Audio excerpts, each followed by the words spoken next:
What would you do if the love of your life betrayed you in the most shocking way? Would you confront them, walk away, or take matters into your own hands? This is the story of how I discovered my girlfriend's darkest secret, and how I made sure she paid the ultimate price for her betrayal. Welcome to Unheard Stories, where we bring you tales of betrayal, heartbreak, revenge, and redemption. If you love hearing about real-life events that leave you questioning trust and relationships, make sure to subscribe, like, and comment below. I'm Ryan, a 28-year-old financial analyst who thought I had my life figured out. A steady career, solid future plans, and a girlfriend I loved, Lisa. For 3 years, I believed we were building something strong. I trusted her with my heart, my home, and even our finances. Little did I know, Lisa was hiding secrets that would shake my world to its core. This isn't just a story about betrayal. It's about recognizing red flags, facing harsh truths, and taking back control when your world falls apart. By the end of this story, you'll understand the lengths I went to ensure justice was served. If you think you know what happens next, trust me, you don't. This is a roller coaster ride you won't forget. So buckle up and let me tell you how everything unfolded. I met Lisa 3 years ago at a mutual friend's party. She was captivating, smart, funny, and full of life. She had a way of making everyone feel special, and when her attention turned to me, I felt like the luckiest guy in the room. Lisa and I clicked immediately. Our conversations flowed effortlessly, and we spent the whole night laughing and getting to know each other. By the end of the evening, we exchanged numbers, and from that moment on, we were inseparable. Our relationship moved quickly. Within a few months, we were spending most of our time together, sharing dreams of a future filled with travel, a beautiful home, and maybe even kids someday. Lisa was everything I thought I wanted: ambitious, loving, and supportive. After a year, we decided to move in together. It felt like the natural next step. We opened a joint bank account to start saving for our future. We talked about buying a house, building our dream life together. Lisa always seemed excited about these plans, and I trusted her completely. We had what seemed like the perfect relationship. We balanced each other out. While I was a planner who liked stability, Lisa was spontaneous and adventurous. She pushed me out of my comfort zone, and I grounded her when life felt chaotic. For 3 years, I believed we were a team. We celebrated milestones together, supported each other through challenges, and talked about spending the rest of our lives together. But looking back, I realized there were small cracks even in those early days. Lisa would sometimes deflect when I asked about her past relationships. She would joke about how her exes were long gone or not worth mentioning. I didn't press her. I trusted her. I wanted so badly to believe in our future that I ignored anything that felt even slightly off. I never questioned her loyalty, never thought to check her phone or question her stories. It wasn't until later that I realized how blind trust can sometimes be your greatest weakness. For the first 3 years, our relationship felt solid. No major fights, shared goals, and mutual support. But then, Lisa started to change. At first, it was subtle. Small things that didn't seem worth worrying about, but enough to plant a seed of doubt. It started with her phone. Lisa had always been casual about leaving it around.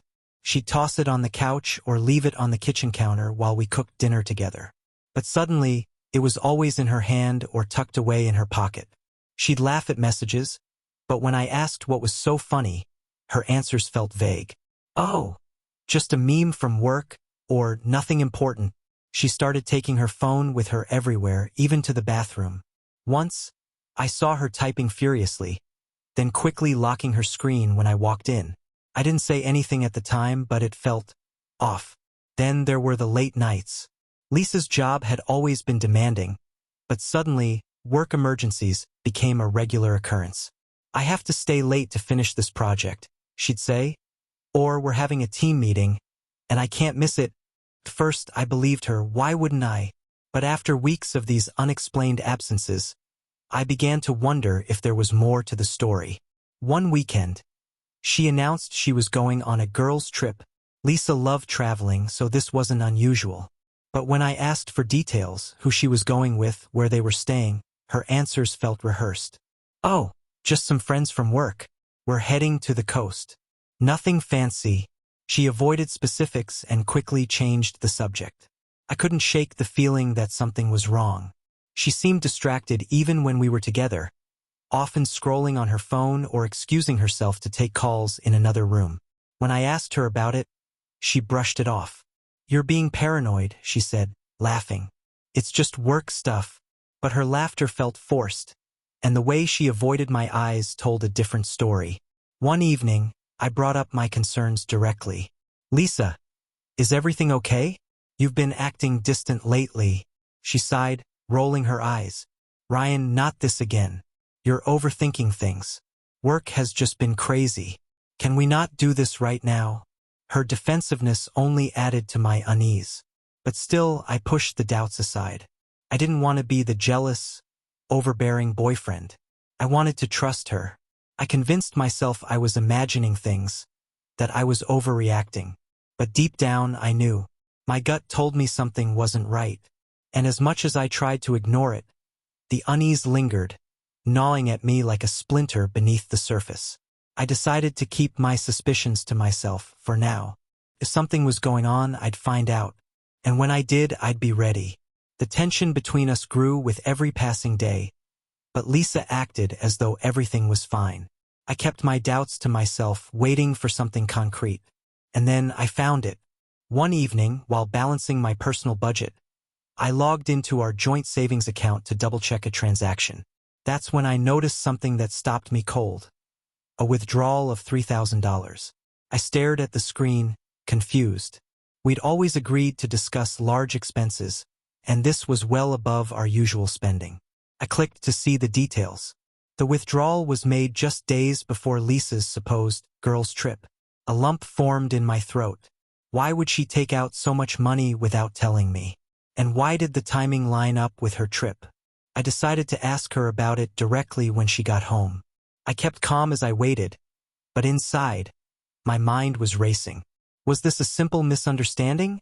Or was it connected to the strange behavior I'd noticed? When Lisa walked in the door, cheerful and chatty, I tried to match her tone. We made small talk over dinner, but the moment felt off. Finally, I brought it up. "Hey, I noticed a big withdrawal from our savings account," I said casually, setting my fork down. $3,000. What's that about?" Lisa's smile faltered for a fraction of a second before she recovered. "Oh, that," she said, waving a hand dismissively. "It's for the trip with the girls. I booked some stuff for everyone and they're paying me back." Her answer felt rehearsed, too smooth. "Why didn't you tell me?" I asked, keeping my tone even. "I didn't think it was a big deal," she said with a shrug. "You're making this into something it's not." I didn't press further, but her response didn't sit right with me. If it wasn't a big deal, why hadn't she mentioned it? Why did she seem so defensive? That night, I lay awake replaying the conversation in my head.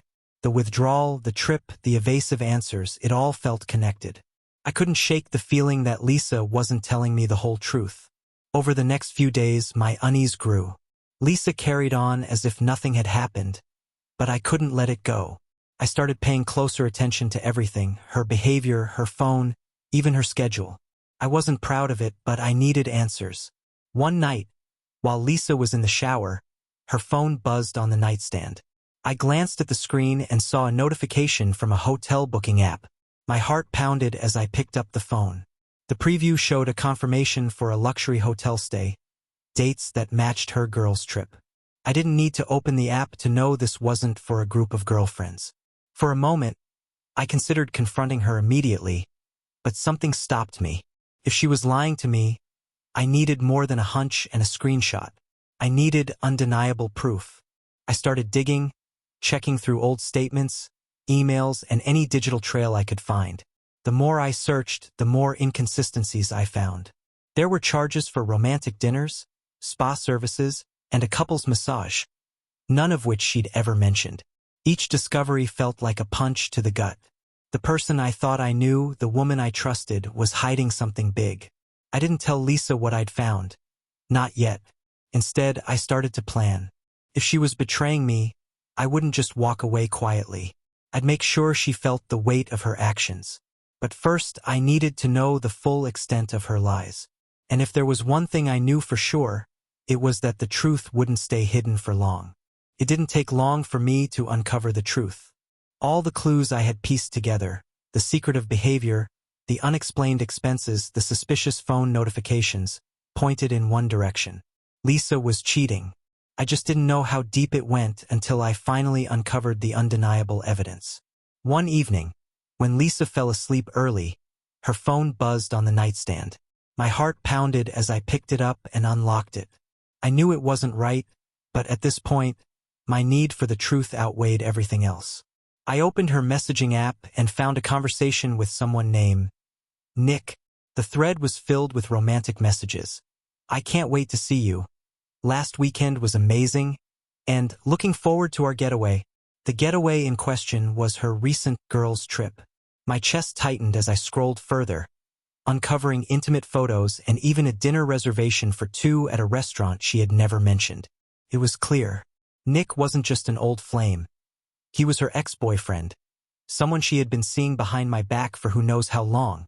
The messages made it clear that their affair wasn't new. They had been planning secret meetings for months, lying to me every step of the way. But the worst part? I discovered that Lisa had used the $3,000 from our joint savings to pay for their romantic weekend. She had taken money meant for our future and spent it on him. I sat in the dark for hours, staring at the evidence on her phone.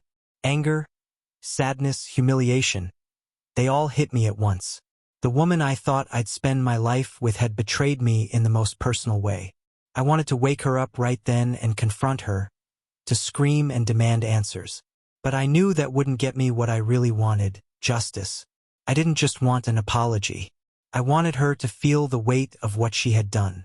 So, I put her phone back and started planning my next move. The next morning, I kept my cool. Lisa acted as though nothing was wrong, smiling and making coffee like we were the perfect couple. I watched her, wondering how she could lie so easily, how she could look me in the eyes and pretend everything was fine. "Hey," I said casually as she handed me a mug. "How was the girls' trip again? You never told me much about it." She hesitated for just a moment before responding. "Oh, it was great. Just a lot of relaxing and catching up. Nothing too exciting."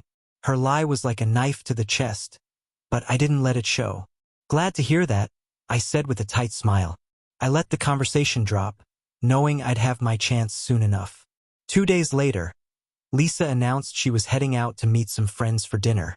My gut told me this wasn't a casual hangout. I waited until she left, then called the restaurant she mentioned. They had no reservation under her name or anyone she claimed to be meeting. I knew exactly where she was going, to see Nick. I followed her, parking a safe distance from the address she had entered into her GPS. It was a small, cozy-looking bistro on the other side of town. Sure enough, there she was, laughing and holding hands with him as they walked inside. Watching them together was the final nail in the coffin. This wasn't just a fling. She had chosen him over me, over our life together. I didn't confront her that night. Instead, I let her return home and act like everything was fine. But behind the scenes, I was preparing for her downfall. I froze our joint bank account, ensuring she couldn't touch another cent of my money. I contacted my landlord and gave notice that I was moving out, leaving Lisa to deal with the rent on her own. I gathered every piece of evidence I had, screenshots of her messages, proof of her financial betrayal, and photos of her with Nick. I shared it with close friends and mutual acquaintances, making sure the truth came out before she could spin a story about me. The final step was packing my things and leaving while she was at work. By the time she came home that evening, the apartment was empty, save for a note on the kitchen counter. "I know everything. You made your choice, now live with it. Don't try to contact me." Lisa called me dozens of times, leaving voicemail after voicemail. At first, she was defensive, accusing me of invading her privacy. Then came the excuses. "It wasn't what it looked like. I didn't mean to hurt you. We can fix this." Finally, the begging started. "Please, Ryan, don't leave me like this." I didn't respond to a single call or message.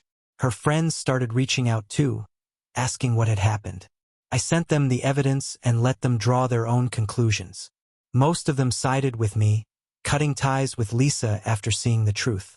Lisa's life began to unravel. She lost access to our savings, struggled to afford the rent on her own, and found herself isolated as mutual friends distanced themselves. Meanwhile, I felt a sense of closure. It didn't erase the pain of her betrayal, but knowing I had taken control of the situation and made her face the consequences helped me move forward. When I first discovered Lisa's betrayal, I wanted to explode with anger. But as the initial shock faded, I realized that confronting her in the heat of the moment wouldn't be enough. Her betrayal wasn't just emotional. It was financial, calculated, and deeply disrespectful. She hadn't just broken my heart. She had shattered the foundation of trust we'd built over 3 years. If she could betray me like this, she deserved to face the consequences. So I decided to play the long game. If she wanted to lie, cheat, and steal from me, I'd make sure her actions came back to haunt her in ways she could never imagine. The first move was simple. I froze our joint bank account. Lisa had used our savings to fund her romantic getaway with Nick, and I wasn't about to let her touch another penny. I made a quick call to the bank, explained the situation, and transferred my portion of the savings into a private account. When Lisa tried to use her debit card the next day, she called me in a panic. "Ryan, there's something wrong with the account," she said, her voice tense. "My card's been declined." "Oh, I know," I replied coolly. "I froze the account. You won't be using my money to fund your little adventures anymore." She stammered, trying to come up with an excuse, but I cut her off. "Save it, Lisa. I know about Nick. I know about the $3,000. And I know about the lies. Don't bother trying to deny it." For a moment, there was silence on the other end of the line. Then she started yelling, accusing me of invading her privacy and overreacting. I hung up without another word. Lisa always cared deeply about appearances. She loved being seen as the fun, bubbly girlfriend who had it all together. So, I decided to make sure everyone saw the real her. I compiled all the evidence I'd gathered, screenshots of her messages with Nick, the hotel confirmation, and photos of them together at the bistro. Then, I sent it to our mutual friends in a carefully worded email. "Hi everyone. I wanted to share something important. Over the past few weeks, I've discovered that Lisa has been seeing her ex-boyfriend behind my back while pretending to build a life with me. She also used money from our joint savings to fund their romantic trip. I'm sharing this not to stir drama, but to set the record straight before any false narratives start spreading. Thanks for understanding." The responses came flooding in. Most of our friends were shocked and furious with Lisa. A few even called to apologize for not seeing the signs earlier. I could tell from Lisa's frantic texts and voicemails that she was panicking. Her carefully curated image was crumbling. Next, I moved out of our shared apartment. While she was at work, I packed up my belongings and left, taking everything that belonged to me. I left behind only a single note on the kitchen counter. "You betrayed me. I'm done. Good luck explaining this to everyone." Without my financial contributions, Lisa couldn't afford the rent on her own. Within a month, she was forced to move out and couchsurf with friends. But the damage didn't stop there. I knew Lisa valued her social life almost as much as her image.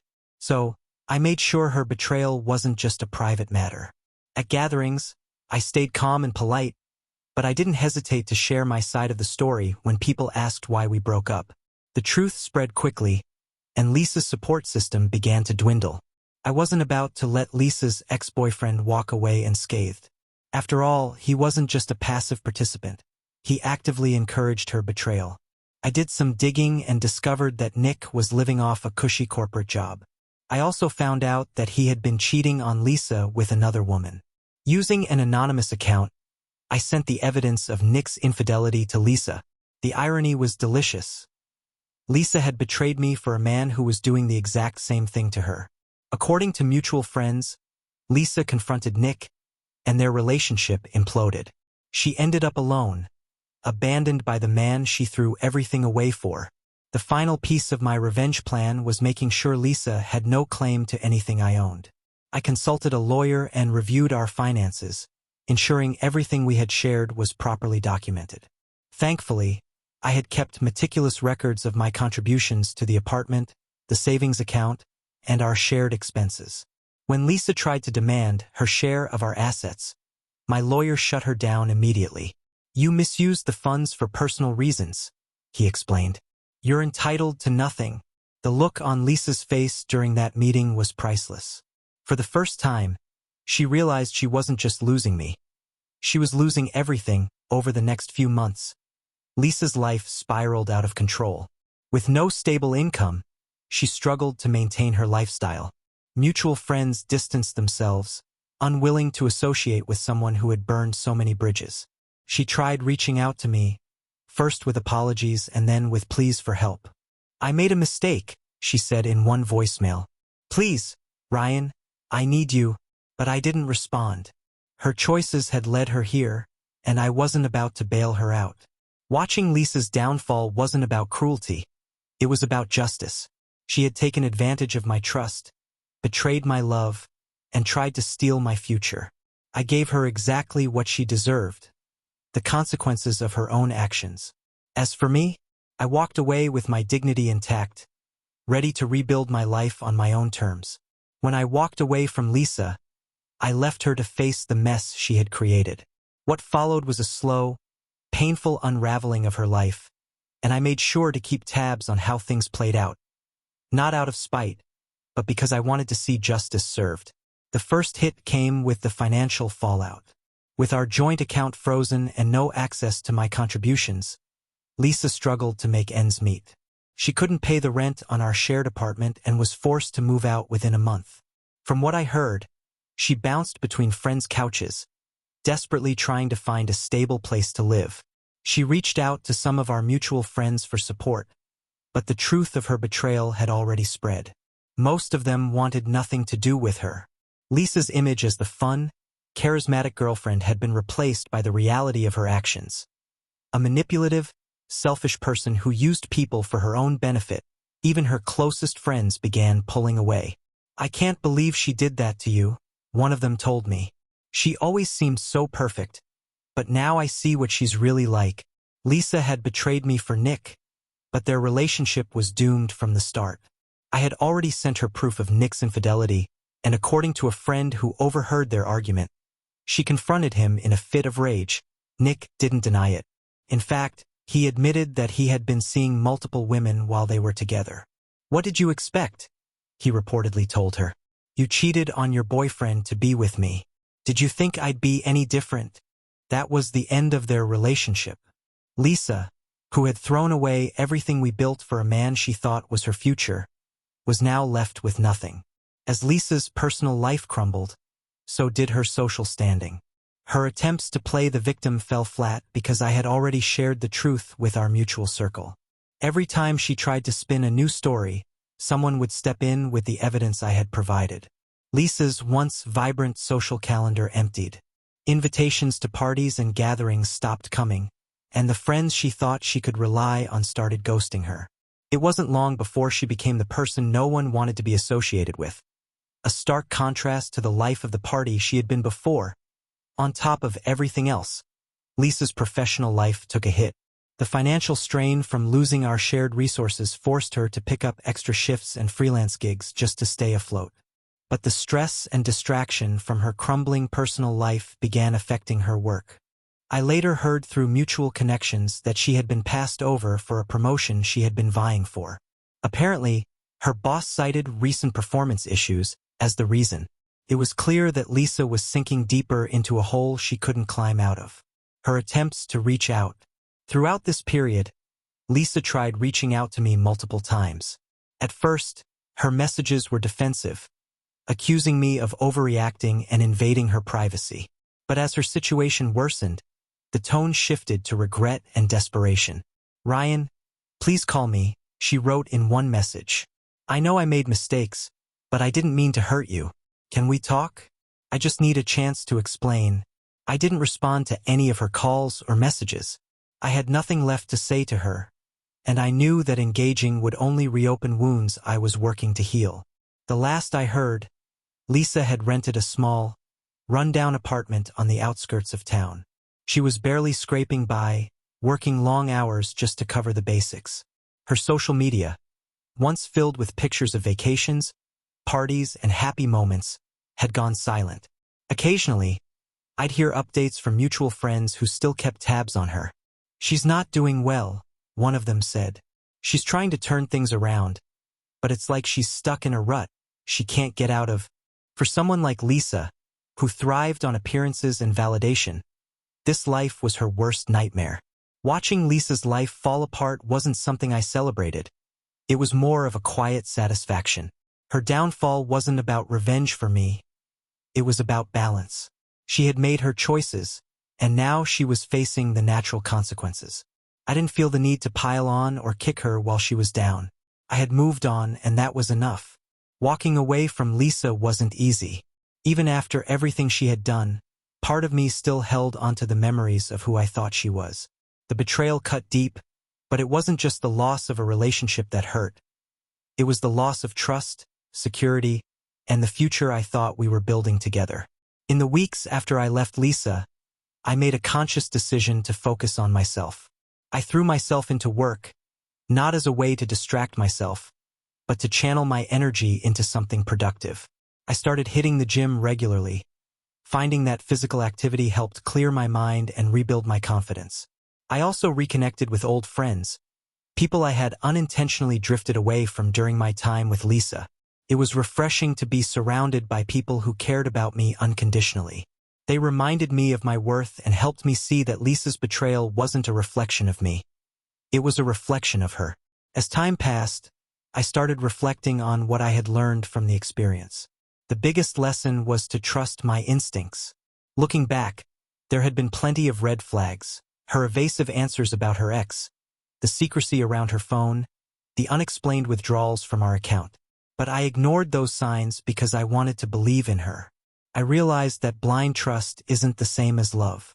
Real love comes with mutual respect, honesty, and accountability. Lisa had none of those things, and that wasn't something I could fix, no matter how much I cared about her. I also learned the importance of boundaries.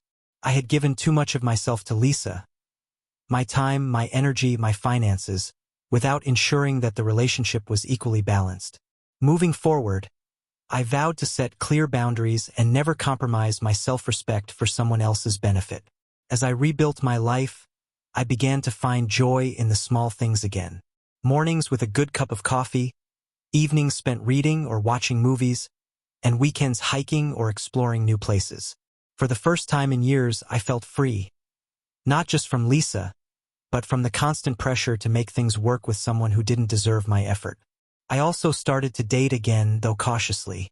I was upfront with new people about my past, sharing just enough to explain why I was taking things slow. It was a refreshing change to meet people who appreciated honesty and weren't trying to hide anything. One person in particular stood out, a woman I met at a friend's dinner party. She was kind, intelligent, and had a laugh that lit up the room. We started talking and quickly hit it off.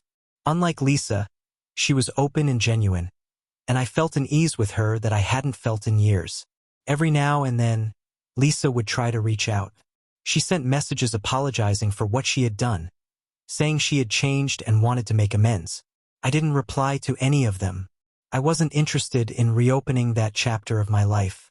From what I heard, she was trying to turn her life around, but she was still struggling. Part of me felt pity for her, but I reminded myself that her choices were her own. I had already given her more than enough chances, and I wasn't about to let her back into my life. Looking back, I realized that Lisa's betrayal, as painful as it was, had been a turning point in my life. It forced me to reevaluate my priorities, rediscover my self-worth, and set a new standard for the kind of relationships I wanted. It also taught me that letting go of someone toxic isn't a loss. It's a gain.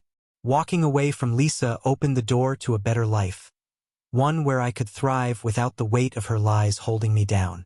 If there's one thing I want people to take away from my story, it's this: trust your instincts. If something feels wrong, don't ignore it. Red flags exist for a reason, and it's better to address them early than to let them fester. And most importantly, don't settle for less than you deserve. It's better to be alone than to be with someone who doesn't value or respect you. Today, I'm in a much better place. Happier, healthier, and surrounded by people who genuinely care about me. Lisa is nothing more than a distant memory, a reminder of a lesson learned the hard way. To anyone going through something similar, it gets better. You'll find your strength, and when you do, you'll realize that walking away is the first step to building the life you truly deserve. As time passed, Lisa became less and less of a thought in my life. What once felt like a devastating betrayal eventually turned into a distant memory, something I had overcome rather than something that defined me. What do you think of my story? Was I right to walk away and let Lisa face the consequences of her choices? Or do you think I should have handled things differently? Let me know in the comments below. And don't forget to like, share, and subscribe to Unheard Stories for more tales of betrayal, revenge, and redemption. Until next time, take care, and always trust your instincts.